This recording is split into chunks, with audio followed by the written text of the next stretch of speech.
আধুনিকতার চাদরে মোড়া কলকাতা, কাছে ঘেরা আকাশচুম্বী অ্যাপার্টমেন্টগুলো যেন শহরের স্বপ্নের প্রতীক।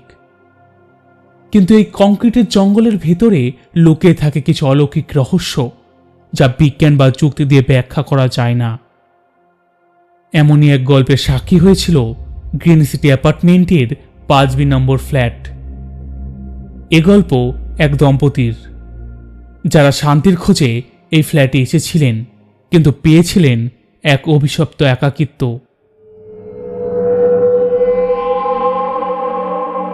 হ্যালো এভরিওয়ান, তোমরা শুনছো কালরাত্রি স্টুডিও। কালরাত্রি স্টুডিওর বিশেষ উপস্থাপনা। এই মুহূর্তে শুনুন বাংলা ভূতের ঘটনা। আজকে তোমাদের জন্য নিয়ে এসেছি দুর্দান্ত একটি ঘটনা। এই ঘটনাটি যিনি পাঠিয়েছেন, উনি চান না ওনার নাম বা অন্য জায়গার নামও কেউ জানতে পারুক।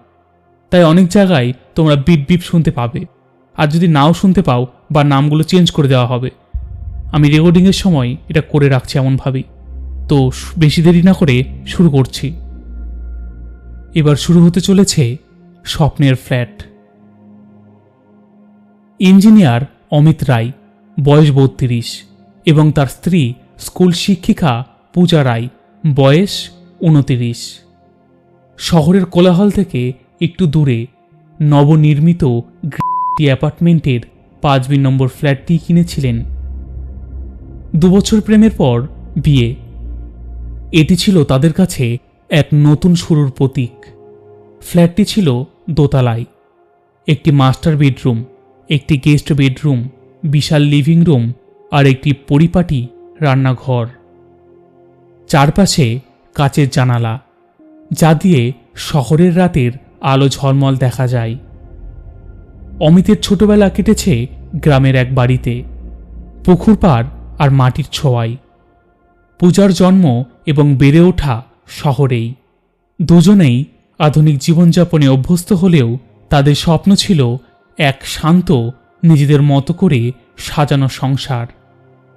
ফ্ল্যাট কেনার আগে তারা সব রকম যাচাই করে নিয়েছিলেন। বিল্ডারের সুনাম, কাগজের বৈধতা, এমনকি বাস্তুশাস্ত্রবিদকেও দেখিয়েছিলেন। সব কিছুই ছিল পারফেক্ট। কিন্তু তারা জানতেন না, কিছু জিনিস যাচাই করা যায় না। কিছু রহস্য কংক্রিটের দেওয়ালের ভেতরে লুকিয়ে থাকে। ফ্ল্যাটে ওঠার দিনটা ছিল উৎসবের মতো। নতুন ফার্নিচার, ঝকঝকে রান্নাঘর আর পূজার হাতে সাজানো বারান্দায় গাছপালা। বন্ধুরা এসেছিল, হই হট্টগোলও হয়েছিল। রাতে ক্লান্ত হয়ে তারা যখন নিজের বেডরুমে শুতে গেলেন, তখন গভীর শান্তিতে মন ভরে উঠল। অবশেষে আমাদের নিজের জায়গা। পূজা হাসি মুখে বলল, মনে হচ্ছে এটা নতুন জীবনের শুরু হলো। অমিত পূজাকে জড়িয়ে ধরে বলল, সব স্বপ্ন সত্যি হলো। তবে সেদিন রাতে যখন দুজনে গভীর ঘুমে আচ্ছন্ন, অমিতের ঘুম ভাঙল একটা অদ্ভুত শব্দে। ঠক ঠক শব্দটা আসছিল যেন রান্নাঘরের দিক থেকে। সে প্রথমে ভাবল হয়তো বাতাস লেগে কিছু পড়েছে, কিন্তু শব্দটা ছিল একটানা, ছন্দময়। অমিত বিছানা থেকে নামার আগেই শব্দটা থেমে গেল। সে আবার শুয়ে পড়ল, হয়তো তার শ্রান্ত মনের ভুল। প্রথম কয়েকটা দিন সব স্বাভাবিক ছিল। অমিত অফিস যেত, পূজা স্কুলে। বিকেলে ফিরে দুজনে মিলে চা খেত, গল্প করত। কিন্তু ধীরে ধীরে কিছু অস্বাভাবিক ঘটনা ঘটতে লাগলো।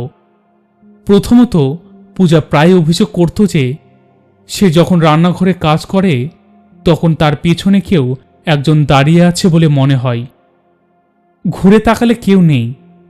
রান্নাঘরের আলমারি, পাল্লাগুলো সব আপনা আপনি খুলে যেত।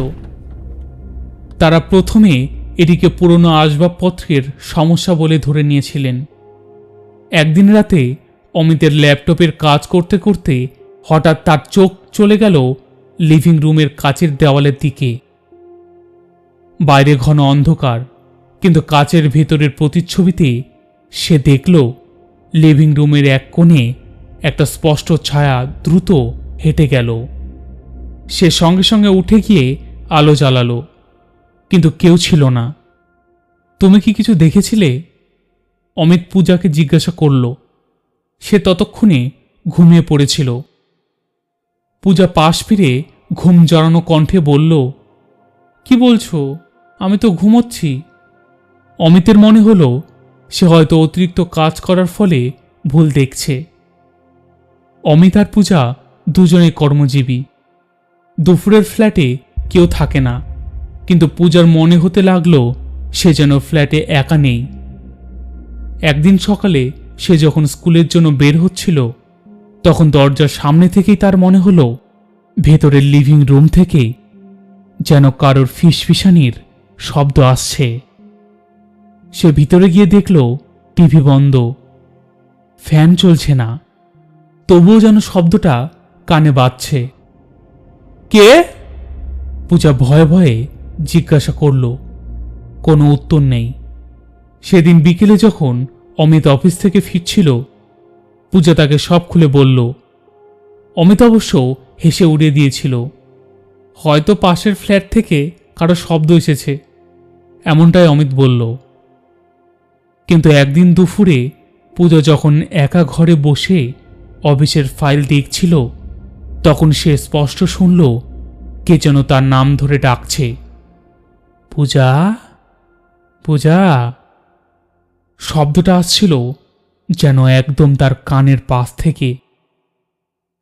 সে চমকে উঠল। তার হাতে থাকা ফাইলটা মেঝেতে পড়ে গেল। ভয়ে তার গলা শুকিয়ে গেল। ফ্ল্যাটের গেস্ট বেডরুমটি সাধারণত বন্ধই থাকত। অমিত বলল কোনো অতিথি এলে ব্যবহার করতে হবে, কিন্তু এই বেডরুমটি থেকে প্রায় অদ্ভুত শব্দ আসত। একদিন রাতে তারা দুজনেই বেডরুমে শুয়েছিল, যখন গেস্ট রুম থেকে একটি খটখটে কাঠের চেয়ার সরানোর শব্দ পেল, ঝমঝম করে, যেন কেউ চেয়ার টেনে এদিক ওদিক করছে। অমিত সাহস করে উঠে গিয়ে দরজা খুলল। রুমের ভেতরে সব অন্ধকার। সে আলো জ্বালিয়ে দেখল চেয়ারটি একদম জায়গায় রয়েছে, সামান্যতম নড়াচড়া হয়নি। এখানে তো কেউ নেই, অমিত বলল। কিন্তু শব্দটা? পূজা ভয়ে ভয়ে জিজ্ঞাসা করল। এরপর থেকেই গেস্ট বেডরুমের ভেতর থেকে মাঝে মাঝেই ফিসফিসানি, পায়ের শব্দ আর কিছু পড়ার শব্দ শোনা যেত।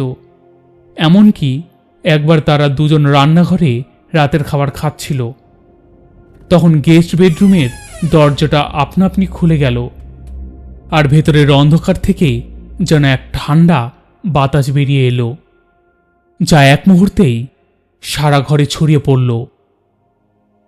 অস্বাভাবিকতা শুধু শব্দ আর ছায়ায় সীমাবদ্ধ ছিল না। ফ্ল্যাটের ইলেকট্রনিক জিনিসপত্রেও নিজের মতো আচরণ করতে শুরু করল। একদিন সকালে অমিত যখন অফিসের জন্য তৈরি হচ্ছিল, তখন বেডরুমের ল্যাম্পটি হঠাৎই জ্বলে উঠল, যদিও সুইচ বন্ধ ছিল। অমিত ভেবেছিল লাইনের কোনো সমস্যা হয়েছে, কিন্তু কিছুক্ষণ পর সেটি আপনা আপনি নিভে গেল। সবচেয়ে ভয়াবহ ঘটনাটি ঘটেছিল একদিন রাতে, যখন অমিত আর পূজা টিভির সামনে বসে সিনেমা দেখছিল। টিভির স্ক্রিনে হঠাৎই ঝিরিঝিরি সাদা কালো ছবি আসতে শুরু করল, আর সেই ঝিরিঝিরি শব্দের মধ্যে থেকে যেন একটি ক্ষীণ শিশুর কান্নার আওয়াজ ভেসে আসছিল। অমিত রিমোট দিয়ে চ্যানেল পাল্টালেও কিন্তু কোনো কাজ হলো না। টিভি তার নিজের মতো চলতে লাগলো। মিনিট খানেক পরই বিদ্যুৎ চলে গেল। গোটা ফ্ল্যাট অন্ধকার। তারা ভয়ে একে অপরের হাত ধরে বসে রইল। বিদ্যুৎ ফিরে আসার পর টিভিটি স্বাভাবিক হয়ে গেল, কিন্তু তাদের মনে এক গভীর আতঙ্ক বাসা বাঁধল। গ্রিন সিটি অ্যাপার্টমেন্টে তাদের প্রতিবেশী ছিলেন 4B ফ্ল্যাটের বাসিন্দা মিস্টার বাসু, একজন অবসরপ্রাপ্ত ব্যাংক কর্মী। প্রথম দিকে তিনি বেশ মিশুকে ছিলেন, কিন্তু সাম্প্রতিক সময়ে তিনি অমিত পূজাকে দেখে যেন এড়িয়ে চলতেন। তার চোখে একটা অস্বাভাবিক ভয় বা দুশ্চিন্তার ছাপ দেখা যেত। একদিন সকালে অমিত লিফটের জন্য অপেক্ষা করছিল, যখন মিস্টার বাসু লিফট থেকে নেমে এলেন, অমিত তাকে সম্মান জানাতেই মিস্টার বাসু ভয়ে চমকে উঠলেন, যেন তিনি কোনো গভীর চিন্তায় মগ্ন ছিলেন। আপনি কেমন আছেন মিস্টার বাসু? অমিত জিজ্ঞাসা করল। মিস্টার বাসু ইতস্ত হয়ে বললেন, ভালোই আছি। আপনারা কেমন আছেন? তারপর তিনি যখন দ্রুত পাশ কাটিয়ে চলে যাচ্ছিলেন, তখন অমিত তাকে আটকালো। মিস্টার বাসু, আপনার কি কিছু বলার আছে? ইদানিং আপনাকে কেন যেন চিন্তিত দেখাচ্ছে। মিস্টার বাসু কিছুক্ষণ চুপ থেকে আশপাশ দেখল, তারপর ফিসফিস করে বললেন, আপনারা কি কিছু অনুভব করেছেন? ফ্ল্যাট 5B, ওটা। তিনি কথাটা শেষ না করতেই দ্রুত সিঁড়ি দিয়ে নেমে গেলেন। তার চোখে ছিল এক গভীর আতঙ্ক। মিস্টার বাসুর এই রহস্যময় আচরণ অমিত ও পূজাকে আরও চিন্তায় ফেলল। তারা নিশ্চিত হল তাদের ফ্ল্যাটে কিছু একটা অস্বাভাবিক ঘটছে, যার সঙ্গে মিস্টারবাবু পরিচিত। তারা অ্যাপার্টমেন্টের ম্যানেজারের সাথে কথা বলার সিদ্ধান্ত নিল। ম্যানেজার একজন বয়স্ক মহিলা, কিন্তু সব শুনে বেশ চিন্তিত হলেন। তিনি বললেন, আসলে 5B ফ্ল্যাটটি কেনার আগে অনেকেই বুকিং দিয়েছিল, কিন্তু কেউই শেষ পর্যন্ত থাকতে পারেনি। আপনারা প্রথম যারা ফ্ল্যাটটি কিনে বসবাস করছেন। অমিত জানতে চাইল, কেন, কোনো সমস্যা ছিল? ম্যানেজার একটু ইতস্তত করে বললেন, অনেকেই অস্বাভাবিকতার অভিযোগ করতেন। বলতো রাতে নাকি ফ্ল্যাটের ভেতরে অদ্ভুত শব্দ আসে। কেউ বলতো শিশুর কান্নার শব্দ শোনা যেত। ম্যানেজারের কথা শুনে তাদের সন্দেহ আরও দৃঢ় হলো। তারা জানতে পারলেন তাদের আগে এক পরিবার এই ফ্ল্যাটের মাত্রই 3 মাস ছিলেন, কিন্তু এক রাতে সব কিছু ফেলে হঠাৎই চলে যায়। এমনকি সিকিউরিটি ডিপোজিটও ফিরিয়ে নেননি।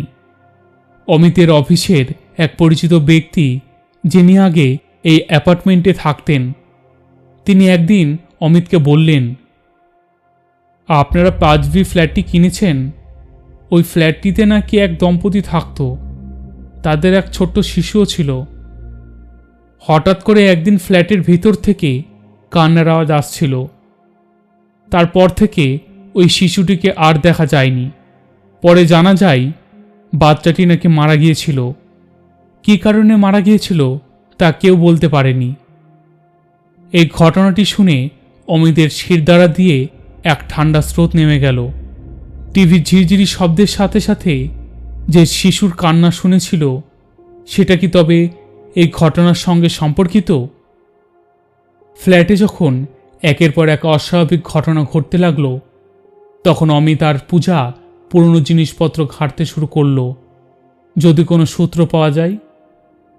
গেস্ট বেডরুমের আলমারির পরিষ্কার করতে গিয়ে তারা একটি পুরনো জং ধরা ধাতব বাক্স পেল।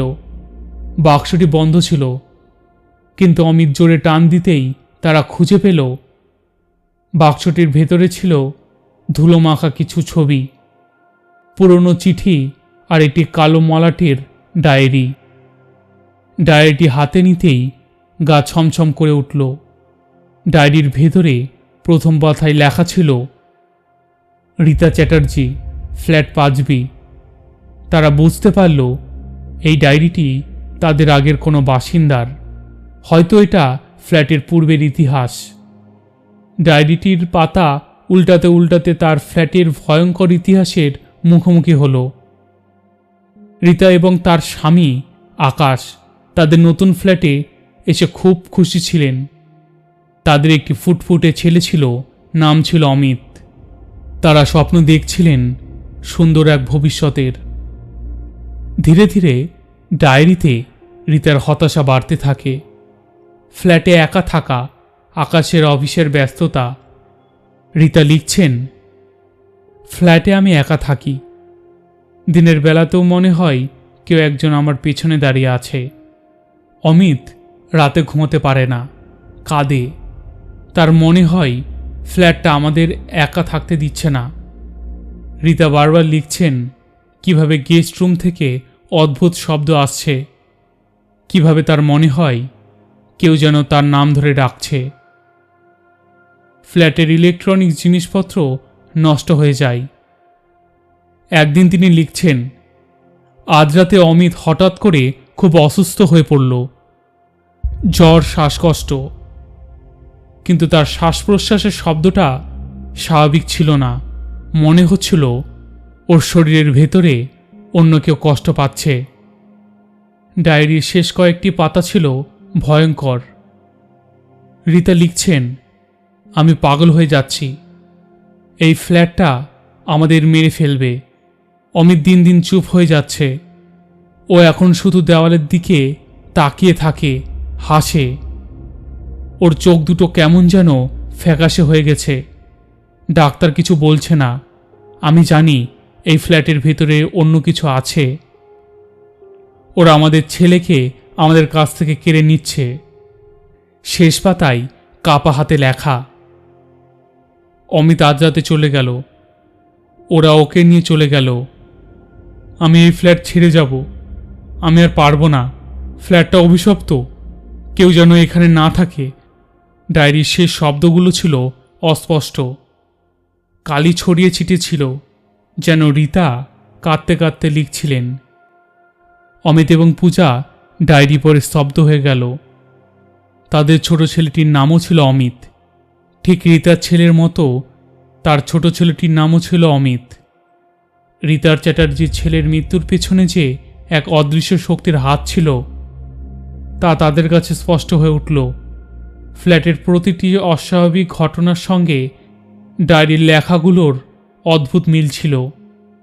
তাদের মনে এক ভয়ঙ্কর প্রশ্ন উঠল, এই ফ্ল্যাটের অভিশাপটাই কি পুনরাবৃত্তি হচ্ছে? তাদের ছেলেও কি একই ট্র্যাজেডির শিকার হবে?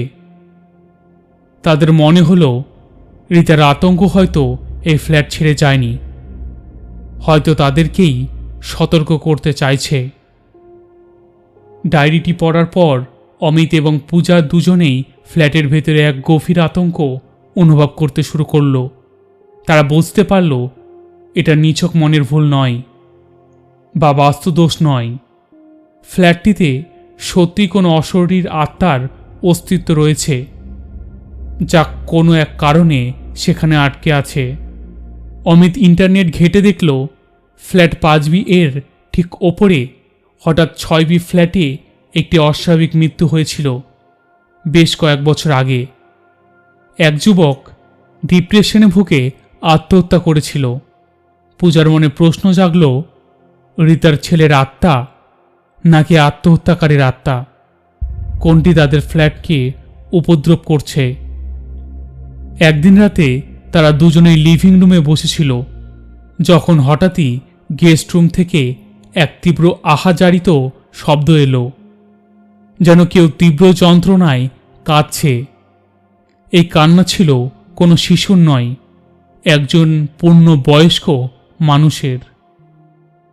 অমিত সাহস করে উঠে গেল। দরজা খুলে দেখল রুমের ভেতরে একটি অস্পষ্ট পুরুষালী ছায়া বিছানার উপরে বসে কাঁদছে। ছায়াটি আস্তে আস্তে মিলিয়ে গেল। অমিত নিশ্চিত হল এটি সেই আত্মহত্যাকারীর যুবকের আত্মা। কিন্তু রীতার ছেলের আত্মা? রাতের বেলা যখন তারা ঘুমোতে যেত তখন ফ্ল্যাটের ভেতরের বারান্দা থেকে ছোট ছোট শিশুর পায়ের শব্দ শোনা যেত, খুটখুট শব্দে, যেন কোনো ছোট্ট শিশু হেঁটে যাচ্ছে। এই শব্দটি প্রায়ই তাদের ঘুম ভেঙে দিত। এক রাতে পূজা ঘুম থেকে উঠে দেখল তাদের বেডরুমের দরজাটা সামান্য খোলা, আর দরজার বাইরে দিয়ে যেন একটি ছোট্ট ছায়া হেঁটে যাচ্ছে, যার উচ্চতা একটি ছোট্ট শিশুর সমান। সে ভয়ে চিৎকার করে উঠল। অমিত জেগে উঠে বাতি জ্বালালো, কিন্তু কেউ ছিল না। পূজা কাঁদতে কাঁদতে বলল, অমিত, এটা রীতার ছেলে, ও আমাদের ফ্ল্যাটে হেঁটে বেড়াচ্ছে, ও মুক্তি চাইছে। অমিতের মনে হলো রীতার ছেলের আত্মা হয়তো এই ফ্ল্যাটে আটকে আছে, সে হয়তো তার মায়ের কাছ থেকে মুক্তি চাইছে, অথবা তাদের কাছে সাহায্য চাইছে। ডায়েরির শেষ পাতাগুলো অমিতকে ভাবাচ্ছিল। রীতা লিখেছিলেন, ওরা আমাদের ছেলেকে নিয়ে গেল। ওরা বলতে তিনি কাদের কথা বলছেন? শুধু কি অশরীরী আত্মা, নাকি এর পেছনে আরও গভীর কোনো রহস্য আছে? অমিতের মনে হলো ফ্ল্যাট 5বিতে যা ঘটেছে তা শুধু ভৌতিক নয়, এর পেছনে কোনো অশুভ শক্তি বা কোনো অপকর্মের ইতিহাস আছে। হয়তো কোনো অন্যায়ের প্রতিশোধ চাইছে আত্মারা। এই ফ্ল্যাটটি তাদের কাছে এক নতুন শুরুর স্বপ্ন হয়েছিল, কিন্তু এখন তা এক ভয়ঙ্কর দুঃস্বপ্নে পরিণত হয়েছে। তাদের মনে হলো এই ফ্ল্যাটে থাকা আর নিরাপদ নয়। তাদের হয় ফ্ল্যাট ছেড়ে চলে যেতে হবে, নয়তো এই অভিশাপের মূল কারণ খুঁজে বের করতে হবে, আত্মাকে মুক্তি দিতে হবে। অমিত পূজা ফ্ল্যাটের ম্যানেজারের কাছে আবারও গেলেন। তারা রীতা চ্যাটার্জির ডায়েরিটি এবং তাদের অদ্ভুত অভিজ্ঞতার কথা খুলে বলল। ম্যানেজার সবকিছু শুনে হতবাক হয়ে গেলেন। তিনি স্বীকার করছেন যে 5বি ফ্ল্যাটের একটি অন্ধকার অতীত আছে, যা বিল্ডার এবং অ্যাপার্টমেন্টের কর্তৃপক্ষ গোপন রেখেছিল। আসলে ম্যানেজার বলেন, এই 5বি ফ্ল্যাটটি তৈরি হওয়ার সময় একটি দুর্ঘটনা ঘটেছিল। মিস্ত্রিরা যখন কাজ করছিল তখন ছাদ থেকে একটি বড় লোহার রড নিচে পড়ে যায়। নিচে তখন একজন অল্প বয়সী মিস্ত্রি কাজ করছিল। সে ঘটনাস্থলেই মারা যায়। তার দেহ চাপা পড়ে যায়। বিল্ডাররা দ্রুত কাজ শেষ করার জন্য দেহটিকে গোপন করে। এমনকি বলা হয় মিস্ত্রিটি পালিয়ে গেছে। ম্যানেজার আরও জানালেন, সেই মিস্ত্রিটি একটি ছোট ছেলে ছিল, যে তার বাবার সাথেই প্রায় কাজে আসত।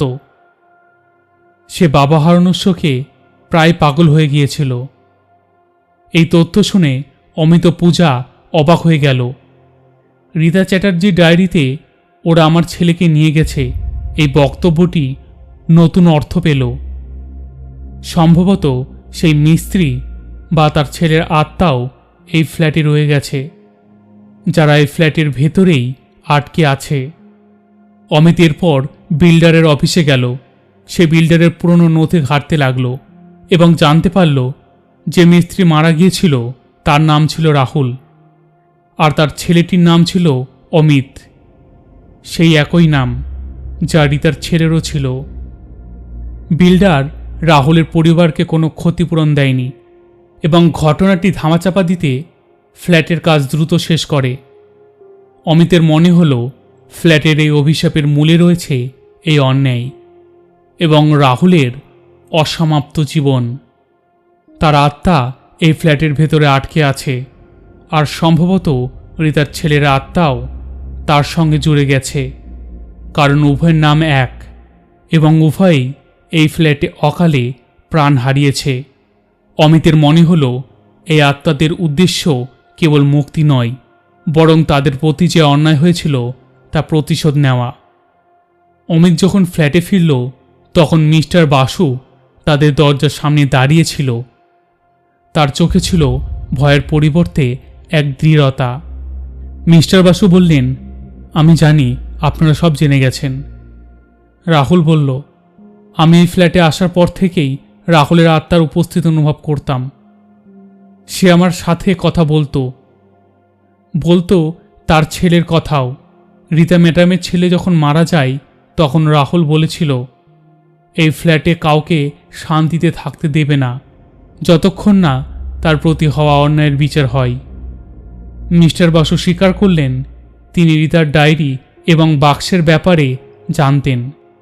তিনি ভেবেছিলেন হয়তো নতুন বাসিন্দাদের সঙ্গেও একই ঘটনা ঘটবে। তিনি আরও বললেন, রাহুল এবং রীতার ছেলের আত্মা, তারা দুজনেই এই ফ্ল্যাটের আটকে আছে, আর তাদের উপস্থিতি ফ্ল্যাটের ভেতরের জীবনশক্তি কেড়ে নিচ্ছে।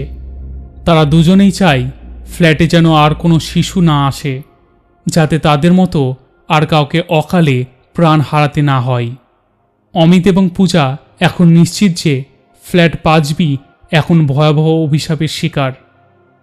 তারা একজন প্রখ্যাত পরাবাস্তু বিশেষজ্ঞকে ডাকল। তার নাম ডক্টর সেনগুপ্ত।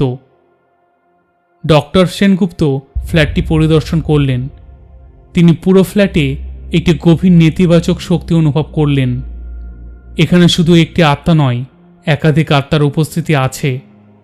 ডক্টর সেনগুপ্ত বললেন, বিশেষ করে গেস্ট বেডরুমটি এবং সেখানে রাহুল মিস্ত্রি মারা গিয়েছিল, সেই স্থানটিতে শক্তির ঘনত্ব খুব বেশি। একটি পিশাচ চক্র তৈরি হয়েছে যা ফ্ল্যাটের ভেতরের শান্তি নষ্ট করছে। ডক্টর সেনগুপ্ত জানালেন, মিস্ত্রি রাহুলের আত্মা ন্যায় চাইছে, আর রিতার ছেলের আত্মা মায়ের কাছে ফিরে যেতে চাইছে। এই দুটো আত্মা ফ্ল্যাটের ভেতরে আটকে আছে কারণ তাদের মৃত্যু স্বাভাবিক ছিল না এবং তাদের প্রতি অন্যায় করা হয়েছিল। ডক্টর সেনগুপ্ত পরামর্শ দিলেন যে এই আত্মাকে মুক্তি দিতে হলে একটি বিশেষ শান্তি যজ্ঞ করতে হবে। এই যজ্ঞের মাধ্যমে আত্মাদের প্রতি শ্রদ্ধা জানাতে হবে, তাদের প্রতি হওয়া অন্যায়ের জন্য ক্ষমা চাইতে হবে এবং মুক্তির পথ তৈরি করতে হবে। যজ্ঞের জন্য কিছু বিশেষ উপকরণের প্রয়োজন ছিল: পবিত্র জল, কর্পূর, মন্ত্রপ্রুত ফুল এবং সবচেয়ে গুরুত্বপূর্ণ হল রাহুলের পরিবারের পক্ষ থেকে ক্ষমা প্রার্থনা এবং তার জন্য উপযুক্ত ক্ষতিপূরণ দেওয়ার প্রতিশ্রুতি। অমিত বিল্ডারের সাথে কথা বলল। প্রথমে বিল্ডার রাজি না হলেও ডক্টর সেনগুপ্তের মধ্যস্থতায় এবং ঘটনার সত্যতা স্বীকার করে তিনি রাজি হলেন রাহুলের পরিবারের কাছে ক্ষমা চাইতে এবং উপযুক্ত ক্ষতিপূরণ দিতে। সন্ধ্যা নামল। ফ্ল্যাট 5বিতে ডক্টর সেনগুপ্ত, অমিত, পূজা এবং মিস্টার বাসু উপস্থিত ছিলেন। গেস্ট বেডরুমটি পরিষ্কার করা হলো এবং সেখানে যজ্ঞের আয়োজন করা হলো। ডক্টর সেনগুপ্ত মন্ত্র পাঠ করা শুরু করলেন। তার গভীর কণ্ঠস্বর ফ্ল্যাটের প্রতিটি কোণায় ছড়িয়ে পড়ল। কর্পূরের ধোঁয়া আর ফুলের সুগন্ধ সারা ঘরে এক পবিত্র পরিবেশ তৈরি করল। মন্ত্র পাঠ করার সময় অমিত আর পূজা একটি অদ্ভুত জিনিস অনুভব করল। ফ্ল্যাটের ভেতরে তাপমাত্রা হঠাৎ করে কমে গেল। তাদের মনে হলো যেন অসংখ্য অশরীরী সত্তা তাদের চারপাশে ঘুরে বেড়াচ্ছে। বাতাসের মধ্যে একটা চাপা কান্নার আওয়াজ শোনা গেল। তারপর সেটা ধীরে ধীরে শান্ত হয়ে গেল। যজ্ঞ যখন শেষ হলো তখন ফ্ল্যাটের ভেতরের পরিবেশ ছিল সম্পূর্ণ শান্ত।